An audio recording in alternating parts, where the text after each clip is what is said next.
मित्रों, आपको याद होगा हम बातें करते आए हैं डॉक्टर माधवी मोहिंद्र के साथ, जो कि संगीत की विशेषज्ञ हैं, पीएचडी किया है संगीत में, और उनकी खासियत है स्ट्रेस, डिप्रेशन और एंजाइटी का म्यूजिक से कैसे हम बदलाव ला सकते हैं इन तीनों चीज़ों में। तो आज हम बातें फिर से करते हैं माधवी जी के साथ। नमस्कार माधवी। नमस्कार कुमुद जी, सभी सुनने वालों को भी मेरा नमस्कार। पिछली बार आपने राग तोड़ी के बारे में बताया जी और उससे होने वाले शारीरिक फायदों पर, मानसिक फायदों पर भी आपने चर्चा की। आज आप हमें क्या बताएंगी? देखिए कुमुद जी, ये विषय इतना फैला हुआ है कि जितना मैं बताऊं मुझे कम ही नजर आता है, क्योंकि आजकल बहुत ज्यादा इस पर, जैसे कि मैंने बताया, रिसर्च हो चुका है। जिस टाइम मैंने 10 साल पहले किया था, तो मैं कुछ हॉस्पिटल्स में जाकर के लोगों से मिली थी, बातचीत की थी उनसे, और उन्हें उस वक्त मैंने जब, क्योंकि रागों पर इतना ज्यादा वो नहीं हुआ था कि कौन सा राग, फला राग किस लिए हुआ जाए, मैंने सिर्फ एक्सपेरिमेंट संगीत से किया था। क्योंकि मेरा मानना यह है कि देखिए, हर व्यक्ति पर, हर व्यक्ति की पर्सनैलिटी जो है वो अलग अलग है। कोई मतलब किसी को खुश मिजाज जो गीत होते हैं, खुशनुमा गीत, वो अच्छे लगते हैं, कोई गजलें सुनता है, किसी को भजन सुनना अच्छा लगता है। तो हर व्यक्ति पर, हर संगीत का अलग अलग समय पर अलग अलग प्रभाव पड़ता है। जी, और समय बहुत जरूरी है ना? जी हाँ, समय बहुत जरूरी है। अब देखिए कि अगर आपको बहुत चंचल प्रवृत्ति के गीत अच्छे लगते हैं, लेकिन आपको डिप्रेशन हुआ है इस वजह से कि कोई आपके प्रियजन की मृत्यु हो गई है, और आप सोचते हैं कि चलो रिलैक्स करना है, और आप कोई चंचल प्रवृत्ति का गीत उस वक्त लगाएंगे, वो आपको बिल्कुल नहीं भाएगा। सही। आपको लगेगा कुछ भजन सुनूं, कुछ कीर्तन सुनूं, कुछ गजलें सुनूं। तो इसलिए इसका कोई एक हार्ड एंड स्ट्रिक्ट रूल नहीं है कि आपको यही गीत ही सुनना है। आप अपने मन को जानिए। सबसे पहले तो जी, मन को जानिए, आपको क्या चीज पसंद है, कब आप क्या सुनना चाहते हैं, किस तरह की चीजें आपको पसंद हैं, और आप उसके मुताबिक रिलैक्स होकर के किसी से मतलब आपको अच्छा लगता है कि सबके बीच बैठ करके आपको म्यूजिक सुनना अच्छा लगता है, तो आप अपने आप को उससे कीजिए। ऐसा नहीं है कि मैं अलग ही दरवाजे बंद करके फला राग सुनूंगी और मैं ठीक हो जाऊंगी। अच्छा अच्छा, ऐसा नहीं है। तो इसलिए अपने मन को जानिए। हाँ, इसमें सलाह की जरूरत है कि किसी भी ऐसे विशेषज्ञ से आप बात करिए कि मुझे इस तरह से ये स्ट्रेस है, ये इस तरह से, या इस टाइम मुझे एंजाइटी होती है। तो काउंसलिंग भी जरूरी है, क्योंकि जैसे हम लोग योगा करते हैं, वो एक साधना है जी, तो उसमें भी आपके रूल्स हैं कि आपको किस तरह से उसको फॉलो करना है। इस तरह संगीत भी साधना है। तो जब आप संगीत की साधना कर रहे हैं और उसे एक थेरेपेटिक वे में ले रहे हैं, तो उससे आपको चाहिए कि कुछ रूल्स एंड रेगुलेशन उसके लिए भी हैं, आप उसको फॉलो कीजिए। दवा भी आप कोई भी लेते हैं तो डॉक्टर उसके साथ आपको कई परहेज बताता है, आपको एक लाइफस्टाइल फॉलो करने के लिए बताता है। तो वही आपको संगीत के लिए, और इसका आप पर असर हर हाल में पड़ेगा।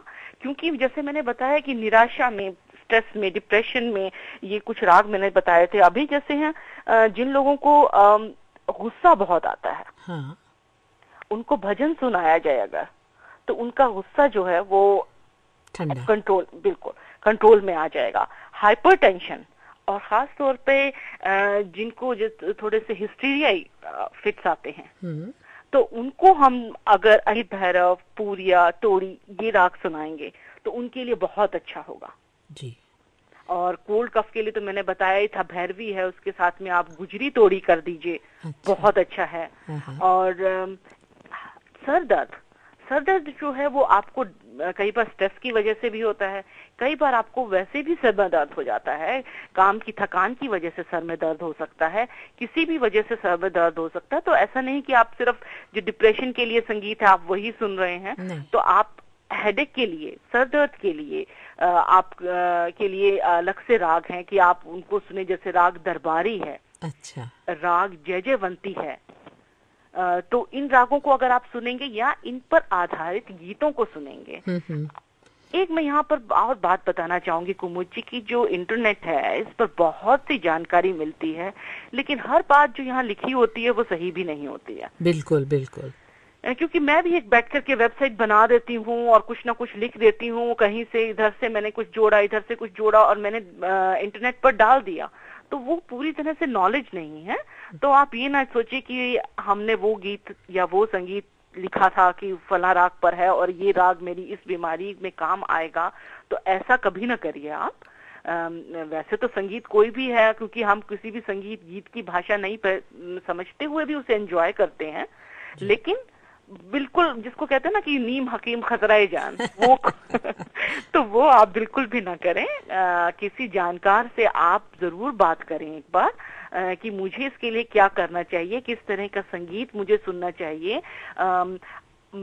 रात को सोते वक्त अगर आप संगीत सुन रहे हैं, रिलैक्सेशन चाहते हैं, तो हेडफोन का इस्तेमाल करिए। हाँ। तो आपको उसका असर ज्यादा होगा। सुबह के टाइम आप महिलाएं हैं अगर किचन में काम कर रही हैं, उस टाइम आप कोई भी अपनी पसंद के जो संगीत है वो करेंगे, तब आप उसका इस्तेमाल कर सकते हैं। आपको फटीग रहता है बहुत ज्यादा और आप एक्सरसाइज कर रहे हैं, आपने देखा होगा कि जब आप एक्सरसाइज करते हैं तो आप थक जाते हैं 15 मिनट में, 20 मिनट में, लेकिन जब आप म्यूजिक के साथ एक्सरसाइज करते हैं तब आप डबल कर पाते हैं। अच्छा जी। तो अगर आपको ये लगता है कि आप थक जाते हैं जल्दी, तो आप संगीत चला करके किचन में काम करिए, कोई भी घर की सफाई कर रहे हैं, कुछ भी कर रहे हैं, तो आपको थकान बहुत कम महसूस होगी। ये तो सही है, बिल्कुल। तो इसके लिए कौन सा राग हम सुनाएं? देखिए, क्यों ना हम मारवा राग सुनाएं। जी। इससे थकान कम महसूस होती है, शांति होती है। जी हाँ, बिल्कुल बिल्कुल। मारवा राग जो है बहुत ही ज्यादा आपको मतलब रिलैक्सेशन देगा उसमें। तो आप श्रोताओं को मारवा राग सुनाते हैं और फिर पूछते हैं कैसा राग है उनको। अच्छा, बिल्कुल, जरूर। ये लीजिए राग मारवा।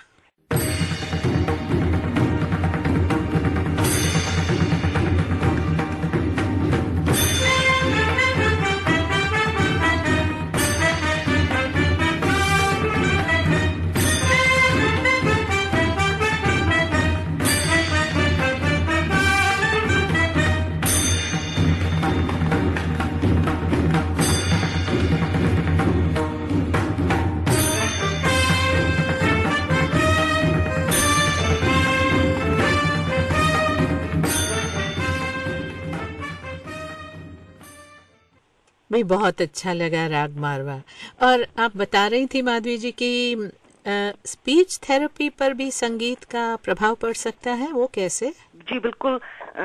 खासतौर पर जो बच्चे हैं लेट बोलना शुरू करते हैं जी, बोलते नहीं हैं, वो बोल पाते, मतलब कोई उनको शारीरिक कोई बीमारी नहीं है, मतलब कोई जुबान में कुछ प्रॉब्लम नहीं है, कुछ नहीं है, लेकिन बोलते नहीं है। मैं आपको उदाहरण अपनी बेटी का ही देना चाहूंगी जी। मेरी बेटी 17 साल की है अभी, और वो थी शुरू से बोलना उसने शुरू किया, बहुत बोलती थी लेकिन कुछ भी क्लियर नहीं बोलती थी वो जी। तो मैंने ये देखा कि जब वो गाना सुन रही है तो वो गाने में जो वर्डिंग्स है वो तो क्लियर बोलती थी। अरे बिल्कुल वैसी एक एक लाइन उसको रटी हुई थी वो, मतलब 3 साल की थी, उसको पूरे पूरे गाने आते थे। हाँ। लेकिन जब बोलती थी तो अच्छा, कुछ भी क्लियर नहीं था कि क्या बोल रही है। वैसे बच्चे अक्सर उल्टा भी बोलते हैं, चप्पल को पच्चल बोलते हैं। पच्चल बोलते हैं जी। तो वहाँ मैंने उस पे ये चीज आजमाई और उसको गाने सिखाना शुरू किया। अच्छा। और उससे इतना हुआ कि वो, क्योंकि जब गानों में वो वही शब्द बोलने लगी जो वो एक्चुअल में नहीं बोल पाती थी। अच्छा। तो अभी आप देखेंगे जो अब स्कूल्स में अलग अलग भाषाएं पढ़ाई जा रही हैं जी, तो उसमें म्यूजिक का इसीलिए प्रयोग किया जाता है कि हम किसी भी भाषा का गाना जल्दी सीख लेते हैं। हाँ, बिल्कुल। और इसीलिए देखिए आजकल जो ये म्यूजिकल एड्स बनने लगी हैं, ये इसीलिए बनने लगी हैं कि हमारे दिमाग पर ज्यादा असर डालती हैं। कोई आदमी बता रहा है फला चीज खाइए सेहत के लिए लाभकारी है, तो आप नहीं देंगे, लेकिन वो ही अगर जिंगल में है हाँ, तो आप पर उसका असर होता है। तो इसलिए ये बहुत आजमाई हुई चीज है कि बच्चे जो लेट बोलना शुरू करते हैं और म्यूजिक थेरेपी के उसमें उसको आजमाइए और अपने घर में भी कर सकते हैं, और इवन डॉक्टर्स भी आजकल ये इसका इस्तेमाल कर रहे हैं, उन्हें गाने सिखाते हैं। तो इसके लिए भी कोई खास राग नहीं, कुछ नहीं ना? नहीं, उसके लिए तो सिर्फ कोई भी म्यूजिक, गीत कुछ भी बच्चा जिसमें भी एंजॉय करता है, छोटी छोटी राइम्स हैं जैसे, वो बच्चों को आप प्ले कर सकते हैं, उनके साथ गाइए। अब देखिए, अल्फाबेट्स हमें याद नहीं होते थे जब हम लोग छोटे थे, अब आज उसको मतलब गा करके सिखाया जाता है, तो बच्चे जल्दी सीख पाते हैं। बिल्कुल, ये बहुत सही आपने कहा कि गीत सुनकर, कविताएं सुनकर बच्चे बोलना बहुत आसानी से और जल्दी सीख जाते हैं। तो आज की इन बातों के लिए बहुत बहुत शुक्रिया। आगे चलकर आप मुझे बता रही थी कि जो बच्चे मानसिक रूप से जरा सुस्त होते हैं, जरा पीछे होते हैं, उन पर भी संगीत का असर होता है, तो उसके बारे में अगली बार जरूर बताइएगा। जरूर जरूर कुमुद जी, धन्यवाद।